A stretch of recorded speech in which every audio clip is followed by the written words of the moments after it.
Oke, welcome back to channel Asra Story ya. Hari ini Kak Randy lagi nggak pengen cerita horor-horor. Tapi kalau kalian tadi sudah lihat cuplikan video sebelum Kak Randy-nya muncul, kalian pasti sudah tahu Kak Randy akan ngebahas apa. Sebelum Kak Randy membahas apa, tiba-tiba kalian ngelihat kok ada museumnya Teknika Ardila.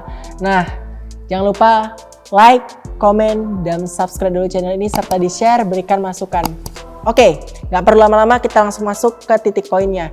Kenapa Kak Randy tiba-tiba terinspirasi untuk membahas tentang almarhumah Nika Ardila, salah seorang pop diva Indonesia. Pada kala itu di tahun seputaran 94-93 itu lagi gencar-gencarnya banget nama seorang Nika Ardila. Mungkin banyak sekali teman-teman yang belum kenal secara dekat atau mungkin adik-adik yang di bawah kelahiran tahun 95 hanya tahu sekedar lagu-lagunya Nika Ardila, tapi tidak pernah tahu secara jelas detailnya siapa sih sosok seorang Nika Ardila ini. Oke, Nika Ardila lahir pada tanggal 27 Desember tahun 1975 di kota Bandung. Nama panggungnya adalah Nika Ardila, nama asli dari Nika Ardila sendiri adalah Raden Rara Nika Ratnadila Kusnadi. Ya, mungkin Kusnadi ini nama orang tua dari Nika Ardila. Ya, di tahun 1995 mungkin kita harus rela kehilangan salah seorang diva yang memang pada saat itu, mungkin kalau teman-teman yang kelahiran di tahun itu mungkin tahu ya, yang konsernya konsernya satu stadion itu siapa gitu diva topnya, yang bergenrenya musik, rock juga, slow pop ya. Itu seorang Nika Ardila yang memang sangat luar biasa.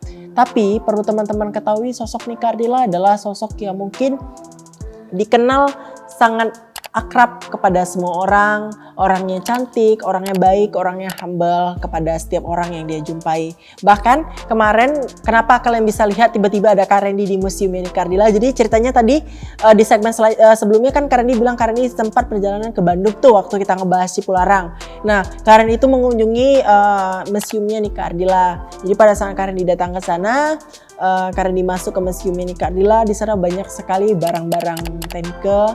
Nah, perjalanan itu karena dilakukan juga karena request dari para komentator ya, yang rajin banget netizen ini mengkomen ingin mau kemana-kemana. Akhirnya karena dipenuhilah request itu ke Museum Nika Ardila.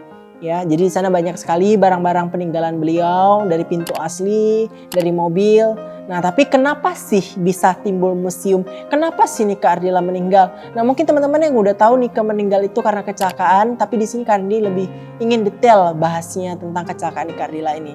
Nah, pada kala itu mungkin sudah ada tanda-tanda. Ada beberapa artikel Kak Randy sempat baca, itu artikelnya membahas kalau seminggu sebelum meninggal Nika Ardila sempat menghadiri beberapa acara ulang tahun dan sempat melakukan syuting. Nah, untuk video klip terakhir yang Nika sempat bintangi video klipnya itu adalah lagu Sandiwara Cinta. Yaitu video klip terakhir seminggu sebelum Nika meninggal. Ya, mungkin tadi waktu teman-teman lihat museum itu ada baju biru. Nah, itu baju terakhir yang digunakan Nika.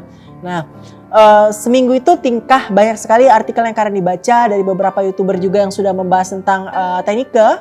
Ya, tingkah Teknika itu berubah. Yang biasanya orang tiba-tiba periang, dalam seminggu itu dia lebih pendiam, lebih banyak menimbulkan pertanyaan-pertanyaan menjadi misteri. Salah satunya adalah di mana satu hari sebelum Nika meninggal, Nika itu sempat bertanya kepada Atun seperti ini. Nah, mungkin yang belum tahu Atun ini siapa, Atun adalah asisten Nika Ardila, asisten pribadi yang kemana ada Nika pasti ada Atun, ya.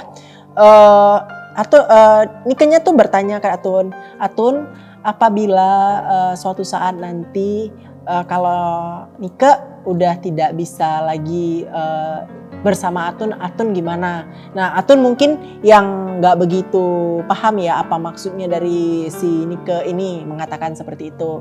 Terus sempat juga bercanda, kalau suatu saat nanti aku sudah nggak ada, Atun jadi gimana, mau kerja dengan siapa. Atun tetap tidak merespon itu gitu. Mungkin itu tanda-tanda ya teman-teman yang terus dapat juga beberapa info. Katanya Nike menghadiri acara ulang tahun teman-temannya itu nggak kayak biasanya. Karena sosok Nike Ardila ini dikenal ceria, periang orangnya, terus orangnya ramah, tiba-tiba menjadi seorang pendiam. Itu pasti jadi tanda tanya. Nah, pada tanggal 19 Maret tahun 1995 di kota Bandung, Nike Ardila meregang nyawa. Jadi pada malam itu Nike di jam 12 malam sempat singgah di salah satu diskotik Bandung. Ya, setelah itu dia di seputaran jam 4 pergi ke rumah makan Kintamani di daerah Bandung. Ya, sempat pada saat itu sempat bercakap-cakap juga dengan Atun, sempat makan bareng dengan Atun.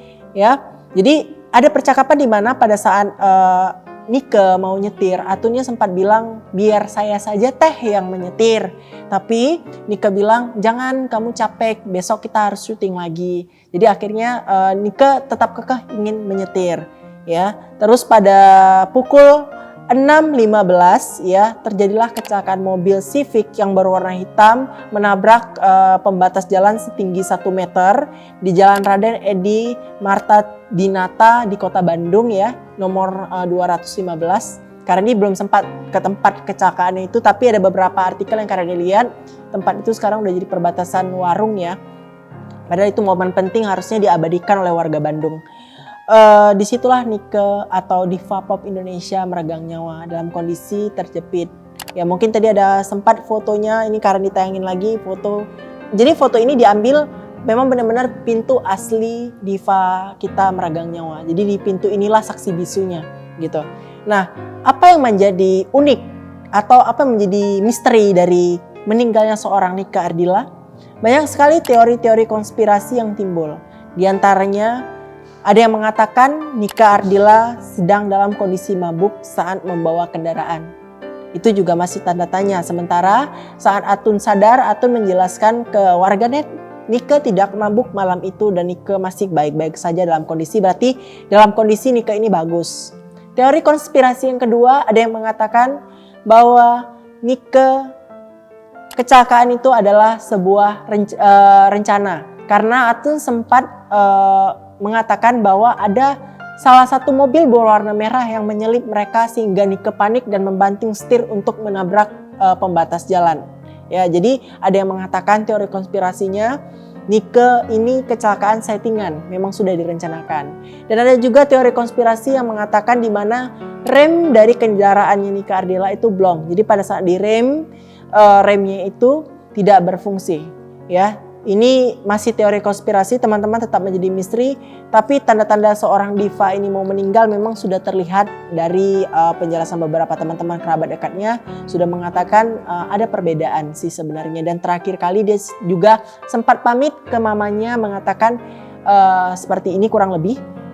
Ma, ini malam terakhir Nike untuk jalan-jalan. Nike janji Nike tidak akan keluar lagi dan tidak akan keluar malam lagi. Ya mungkin itu pesan dimana memang beneran itu terakhir, itu memang terakhir, salam terakhir dan permisi terakhir seorang Nike Ardila kepada orang tuanya. Ya saat juga Karen di sana bukan mengait-ngaitkan dengan mistis, Karen ini merasakan aura yang sangat berbeda ya. Saat Karen masuk ke museum itu, aura dari sosok diva itu di samping karena memang lagunya diputarkan, ada juga karena sempat masuk, nanti videonya karena ditayangin di akhir, itu sepintas aja kamar seorang diva yang memang itu replika dan memang pintu aslinya kamar Nike Ardila yang tidak dirubah-rubah. Nah itu karena merasakan di sana juga memang ada sosok gaib ya teman-teman, ada sosok gaib. Ya mungkin dari teman-teman YouTuber atau teman-teman supernatural lain sudah pernah juga mencoba untuk mengobservasi Museum Nike Ardila, memang ada sosok gaib, tapi sosok gaibnya nggak jahat. Jadi memang sosok yang positif, kadang sesekali juga mungkin kadang sosok auranya teh Nike ada di sana. Memang di sana tempatnya syahdu ya, kalau dibilang dingin juga. Jadi memang tidak ada aura positif secara Karen langsung yang sudah observasi di hari itu. Tidak tahu dengan YouTuber supernatural lain yang sudah mengobservasi tempat itu. Yang jelas dalam konten ini Karen tidak ada ingin bermaksud untuk membawa-bawa supernatural ke dalam Museum Nike Ardila. Nike Ardila tetaplah bersejarah, tetaplah menjadi cinta bagi setiap orang yang mengenang karya-karyanya. Seorang diva yang tidak akan pernah hilang dari masyarakat Indonesia. Ya kita doakan sama-sama di akhir video ini agar amal ibadah Nike diterima di sisi Tuhan. Dan Karni juga nggak bisa ngebahas banyak karena pada masa itu juga Karni nggak sempat bertanya banyak dengan penjaga museum. Jadi memang kita kondisi juga buru-buru harus ke tempat lain. Yang kita sempat singgahi hanya menitip doa. Semoga Nike tenang di alamnya. Terima kasih untuk yang udah request Nika Ardila Lovers ya, mungkin yang request ini Karni nggak tahu. Ini mungkin cerita pertama termasuk urban legend lah karena Diva ya yang Karni bawakan. Terima kasih, jangan lupa di like, komen, dan subscribe channel ini. Mari sama-sama kita mendoakan semoga amal ibadahnya diterima, semoga tetap terkenang di hati masyarakat Indonesia. Sampai jumpa di urban legend selanjutnya. Bye-bye.